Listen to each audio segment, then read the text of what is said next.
Video की शुरुआत करते हैं। तो पहले मैं आपको बता देता हूं कि पिछली दो वीडियो में मैंने क्या पढ़ाया था, ताकि अगर आपने वो वीडियो नहीं भी देखी तब भी आपको आज की वीडियो समझ आ सके। तो पहली वीडियो में मैंने आपको बताया था दक्षिण भारत के इतिहास का जो पहला पार्ट था, उसमें मैंने आपको बताया था कि जो दक्षिण भारत का इतिहास रहा है ये 100 ईस्वी से लेकर लगभग 1200 ईस्वी तक का रहा है, जिसे दो भागों में बांटा गया है। पहला संगम काल और दूसरा दक्षिण भारत के अन्य राजवंश।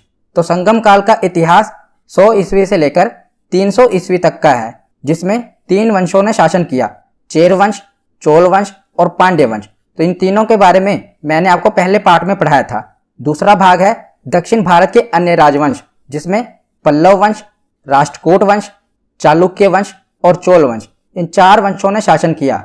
और आप देख रहे हैं कि जो चोल वंश है इसने संगम काल में भी शासन किया और उसके बाद ये जो दक्षिण भारत के अन्य राजवंश हैं इस भाग में भी उसने शासन किया। तो मैंने आपको बताया था ना कि तीसरी शताब्दी के दौरान जो चोल शासक थे इनका पतन हो गया था, पर दोबारा फिर से 9वीं शताब्दी के दौरान इनका दोबारा उदय हुआ था और दोबारा इन्होंने शासन किया था। तो हमने संगम काल में भी चोल वंश के बारे में पढ़ा था। अब दोबारा जो चोल वंश के अन्य प्रमुख शासक हैं जिन्होंने 9वीं शताब्दी के दौरान शासन किया उनके बारे में पढ़ेंगे। तो सेकंड पार्ट में मैंने आपको पल्लव वंश और चालुक्य वंश के बारे में पढ़ाया था।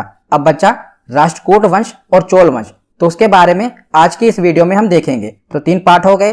पहले पार्ट में हमने संगम काल के बारे में पढ़ा था, सेकंड पार्ट में हमने पल्लव वंश और चालुक्य वंश के बारे में पढ़ा था, और आज के इस वीडियो में हम राष्ट्रकूट वंश और चोल वंश के बारे में पढ़ेंगे। तो राष्ट्रकूट वंश ने 735 ईस्वी से लेकर 756 ईस्वी तक शासन किया और चोल वंश ने 850 ईस्वी से लेकर लगभग 1279 ईस्वी तक शासन किया था। तो आज हम राष्ट्रकूट वंश और चोल वंश के बारे में पढ़ते हैं। तो सबसे पहले देखते हैं राष्ट्रकूट वंश। तो ये आप देख रहे हैं मैप में, यहाँ पर राष्ट्रकूट वंश का शासन था। तो इसके संस्थापक कौन थे? तो दंतीदुर्ग ये राष्ट्रकूट वंश के संस्थापक थे और इन्होंने राजधानी मान्यखेत को बनाया था। तो राजधानी याद रखिएगा मान्यखेत। और राष्ट्रकूट वंश के संस्थापक कौन थे? तो दंतीदुर्ग। तो राष्ट्रकूट वंश में बहुत से शासक हुए थे, तो क्या हमें सभी याद रखने हैं? नहीं, इसके में सिर्फ प्रमुख शासक याद रखने हैं जो कि एग्जाम में पूछे जाते हैं। तो 5 प्रमुख शासक हैं, कृष्ण प्रथम, ध्रुव प्रथम, गोविंद तृतीय, अमोघ वर्ष और कृष्ण तृतीय। इनके द्वारा जो कार्य किए गए हैं, जो मंदिर बनवाए गए हैं, उन्हीं से एग्जाम में प्रश्न बनते हैं। तो इन 5 शासकों के बारे में हम पढ़ेंगे राष्ट्रकूट वंश में। तो सबसे पहले तो यह है कि जो राष्ट्रकूट वंश है इसकी स्थापना किसने की, वो तो आपको पता ही होना चाहिए, दंतीदुर्ग ने की थी। और इसने वातापी के चालुक्यों के अंतिम शासक कीर्तिवर्मन द्वितीय को पराजित करके राष्ट्रकूट वंश की स्थापना की थी। तो मैंने आपको चालुक्य वंश में पढ़ाया था ना वातापी के चालुक्यों के बारे में।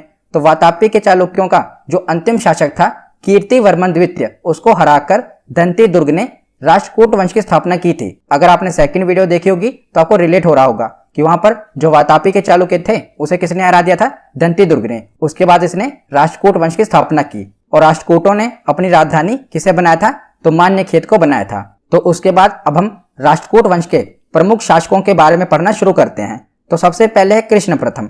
तो दंतीदुर्ग के बाद इस वंश का अगला शासक कृष्ण प्रथम हुआ और इसने अपने शासन काल में एलोरा की ठोस चट्टानों को कटवाकर एलोरा में कैलाश मंदिर का निर्माण करवाया था, जो कि द्रविड़ शैली में बना हुआ है। वेरी वेरी इंपॉर्टेंट, कई बार एग्जाम में पूछा गया है कि एलोरा के कैलाश मंदिर का निर्माण किसने करवाया था? तो कृष्ण प्रथम ने करवाया था। और ज्यादातर एग्जाम में यह पूछा जाता है कि किस वंश ने करवाया था?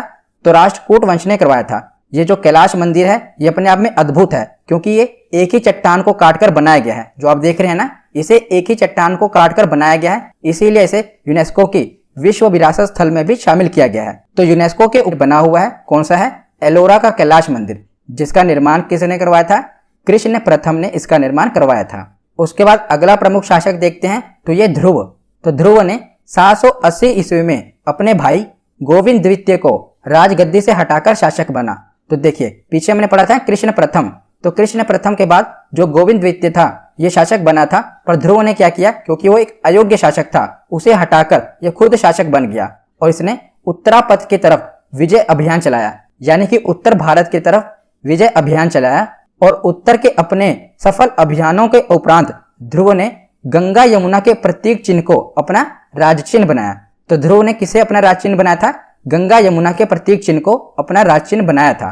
तो ध्रुव ही वह पहला शासक था जिसने कन्नौज पर अधिकार करने हेतु त्रिपक्षीय संघर्ष में भाग लिया था।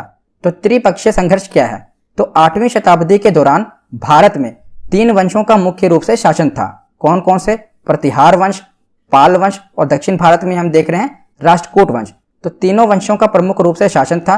तो तीनों ही वंश अपनी सीमाओं का विस्तार करना चाहते थे, जिस कारण इनमें युद्ध भी हुआ। तो तीनों पक्षों में युद्ध हुआ, जिसे त्रिपक्षीय संघर्ष कहा गया। तो वही यहाँ पर लिखा हुआ है कि त्रिपक्षीय संघर्ष में किसने भाग लिया? तो ध्रुव ने उसमें भाग लिया। और प्रतिहार नरेश वत्सराज को झांसी के निकट और पाल नरेश धर्मपाल को गंगा यमुना दोआब के पास इसने पराजित कर दिया। इसीलिए इसने गंगा यमुना को अपना प्रतीक चिन्ह भी बनाया था। किसने? ध्रुव ने। क्योंकि इसने जो प्रतिहार नरेश हैं वत्सराज को झांसी के निकट और पाल नरेश धर्मपाल को गंगा यमुना नदी के किनारे पराजित किया था। इसीलिए इसने अपना प्रतीक चिन्ह भी गंगा यमुना को ही बनाया था। तो ध्रुव को धारावर्ष के नाम से भी जाना जाता है। कई बार एग्जाम में पूछा गया है कि किस शासक को धारावर्ष के नाम से जाना जाता है? तो ध्रुव को ही धारावर्ष के नाम से जाना जाता है। तो हमने क्या क्या पढ़ा कि जो ध्रुव है इसने गंगा यमुना को अपना प्रतीक चिन्ह बनाया था और इसने त्रिपक्षीय संघर्ष में भाग लिया था, जिसमें इसने प्रतिहार नरेश वत्सराज को हराया था और पाल नरेश धर्मपाल को हराया था। और ध्रुव का अन्य नाम क्या है? तो धारावर्ष के नाम से भी इसे जाना जाता है। तो ध्रुव के बाद अगला प्रमुख शासक देखते हैं गोविंद तृतीय। तो गोविंद तृतीय भी एक महाप्रतापी शासक था। इसने पल्लव, पांड्य, केरल, प्रतिहार और गंग शासकों को पराजित किया था। इसके बाद जो इसका पुत्र था अमोघ वर्ष, वो इस वंश का अगला शासक हुआ। तो अब देखते हैं अमोघ वर्ष के बारे में। तो जो अमोघ वर्ष था ये गोविंद तृतीय का पुत्र था और अमोघ वर्ष को राष्ट्रकूट वंश का सबसे महान शासक माना जाता है। तो जो अमोघ वर्ष था ये जैन धर्म का अनुयायी था और इसके गुरु का नाम क्या था? तो गुरु जैन आचार्य जिनसेन इसके गुरु का नाम था। याद रखिएगा, अमोघ वर्ष का गुरु का नाम क्या था? गुरु जैन आचार्य जिनसेन। ये जैन धर्म का अनुयायी था। तो जो अमोघ वर्ष था ये स्वयं एक महान विद्वान था। इसने कन्नड़ भाषा में एक काव्य ग्रंथ की रचना की थी जिसका नाम था कवि राजमार्ग। वेरी वेरी इंपॉर्टेंट, कई बार पूछा गया है कि कवि राजमार्ग की रचना किसने की थी? अमोघ वर्ष ने की थी। और बाद में अमोघ वर्ष ने तुंगभद्रा नदी में जल समाधि लेकर इसने अपने प्राणों को त्याग दिया था। याद रखिएगा, तुंगभद्रा नदी में जल समाधि लेकर अमोघ वर्ष ने अपने प्राण को त्याग दिया था। उसके बाद अगला प्रमुख शासक बना कृष्ण तृतीय। तो कृष्ण तृतीय राष्ट्रकूट वंश के सबसे प्रतापी राजाओं में से एक था। इसने अकाल वर्ष की उपाधि धारण की थी और सत्ता हाथ में आते ही इसने कांची व तंजौर पर विजय अभियान चलाकर उन्हें जीत लिया था। किसने? कृष्ण तृतीय ने। इसने कौन सी उपाधि धारण की थी? तो अकाल वर्ष की उपाधि इसने धारण की थी और जैसे ही शासक बना था इसने सबसे पहले कांची व तंजौर पर विजय अभियान चलाकर उसे जीत लिया। उसके बाद कृष्ण तृतीय ने तकोल्लम का युद्ध लड़ा था। यह बहुत ही इंपॉर्टेंट है। तकोल्लम का युद्ध किसके बीच में लड़ा गया था? तो कृष्ण तृतीय और चोल शासक प्रांतक प्रथम के बीच ये लड़ा गया था। और इसमें विजय किसकी हुई थी? तो कृष्ण तृतीय की इसमें विजय हुई थी और प्रांतक प्रथम जो कि चोल शासक था वो हार गया था। पर ज्यादातर एग्जाम में यह पूछा जाता है कि तकोल्लम का युद्ध किसके बीच में लड़ा गया था? तो वंश पूछा जाता है। तो देखिए, चोल वंश और राष्ट्रकूट वंश के राजाओं के बीच में लड़ा गया था। किसके बीच में? राष्ट्रकूट वंश और चोल वंश। और अगर आपसे राजा पूछ लिया जाए तो राष्ट्रकूट वंश का राजा था कृष्ण तृतीय और चोल वंश का राजा था प्रांतक प्रथम। इन दोनों के बीच तकोल्लम का युद्ध हुआ था और कृष्ण तृतीय की इसमें विजय हुई थी। तो इसी के दरबार में एक कन्नड़ भाषाई कवि पोन्नन रहा करते थे। तो पोन्नन कवि किसके दरबार में रहा करते थे? कृष्ण तृतीय के दरबार में रहा करते थे। और पोन्नन कवि ने शांति पुराण की रचना की थी। वेरी वेरी इंपॉर्टेंट, शांति पुराण किसकी रचना है? तो पोन्नन की रचना है, याद रखिएगा। और उसके बाद इस वंश का जो अंतिम शासक हुआ उसका नाम था कर्क द्वितीय। ये इस वंश का अंतिम शासक हुआ जो कि एक अयोग्य शासक था और इसकी हत्या तैलप द्वितीय ने कर दी और कल्याणी के चालुक्य वंश की स्थापना की। तो जब मैंने पिछली वीडियो में आपको कल्याणी के चालुक्यों के बारे में पढ़ाया था तो वहां पर मैंने आपको बताया था कि इसके संस्थापक कौन थे? तो तैलप द्वितीय ये इसके संस्थापक थे कल्याणी के चालुक्य वंश के। तो तैलप द्वितीय ने राष्ट्रकूट वंश का जो अंतिम शासक था कर्क द्वितीय इसकी हत्या कर दी थी और उसके बाद कल्याणी के चालुक्य वंश की स्थापना की थी। तो राष्ट्रकूट वंश से और भी महत्वपूर्ण चीजें हैं वो हम देख लेते हैं। तो एलोरा और एलिफेंटा गुफाओं का निर्माण किसने किया था? तो इसका निर्माण राष्ट्रकूटों ने ही किया था। तो राष्ट्रकूट वंश के द्वारा ही एलोरा और एलिफेंटा गुफाओं का निर्माण करवाया गया था। तो एलोरा में कितनी गुफाएं हैं ये एग्जाम में पूछी गई हैं।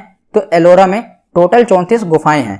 1 से लेकर 12 तक बौद्धों की गुफाएं हैं, 13 से लेकर 29 तक हिंदुओं की गुफाएं हैं और 30 से लेकर 34 तक जैनों की गुफाएं हैं। तो एग्जाम में ये पूछा जाता है कि एलोरा में किस धर्म की गुफाएं हैं, तो बौद्ध धर्म, हिंदू धर्म और जैन धर्म, इन 3 धर्मों की गुफाएं हैं एलोरा में।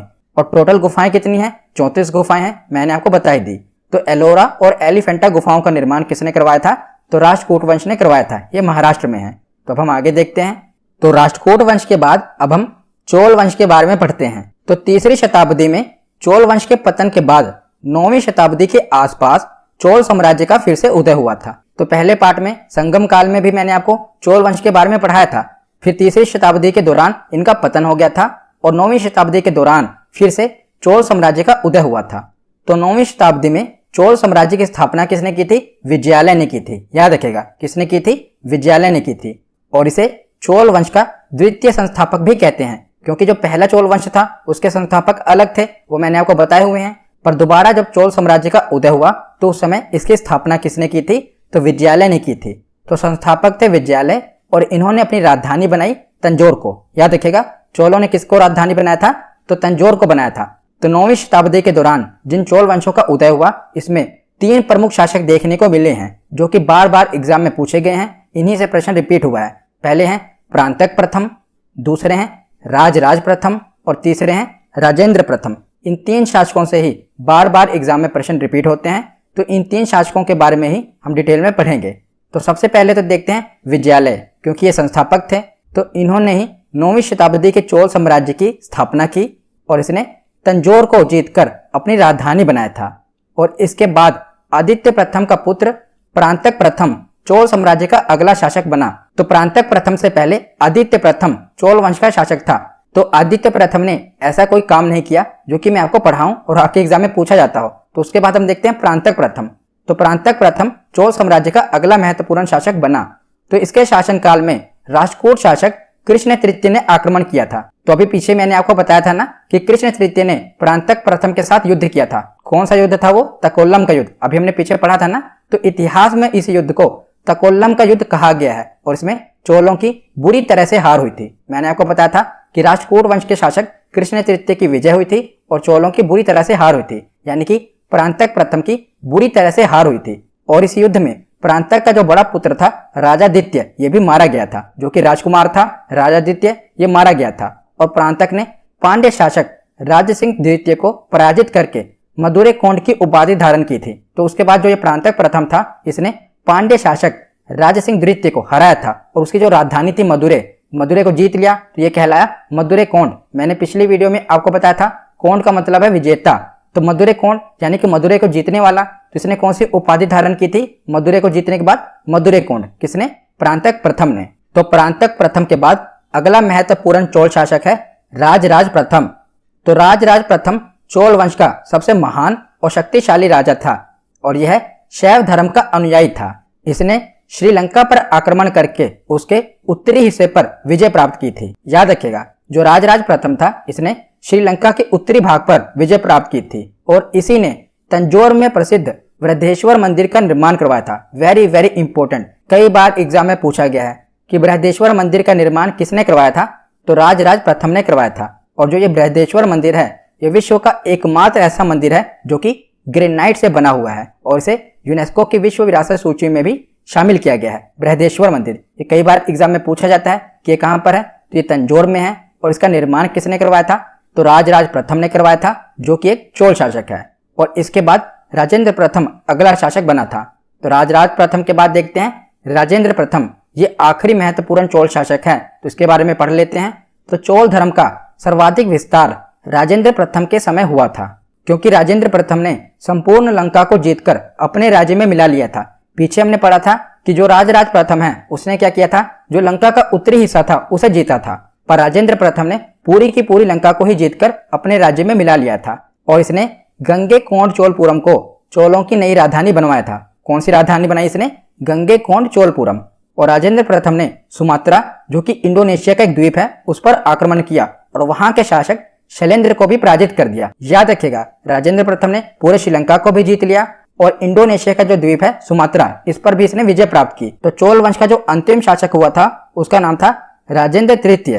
इसके बाद कोई योग्य शासक नहीं हुआ, जिस कारण जो ये वंश था यह स्वतः ही समाप्त हो गया था। तो यहाँ पर हमने चोल वंश के महत्वपूर्ण शासकों के बारे में पढ़ लिया। अब हम कुछ अन्य महत्वपूर्ण तथ्य देख लेते हैं। तो पिछली वीडियो में मैंने आपको बताया था कि जो दक्षिण भारत है इसमें ज्यादातर दो ही धर्म को मानते थे, एक शैव धर्म को और दूसरे वैष्णव धर्म को। तो चोल वंश में भगवान विष्णु के उपासक अलवार कहलाते थे और भगवान शिव के उपासक नयनार कहलाते थे। और चोल काल में सोने के सिक्के को कांशु कहा जाता था। क्या कहा जाता था? कांशु। और चोल वंश के अधिकतम शासक शैव धर्म के अनुयायी थे। चोल वंश में राजा अपना उत्तराधिकारी अपने शासन काल में ही घोषित कर देता था, मतलब कि अपने जीवित रहते ही जब वो राजगद्दी पर बैठा होता था तभी वो अपना उत्तराधिकारी बना देता था, यानी कि अपने युवराज को घोषित कर देता था। तो यहाँ पर हमारा theory section SB Saroj Kumar subscribe कीजिए, इस चैनल को लाइक कीजिए।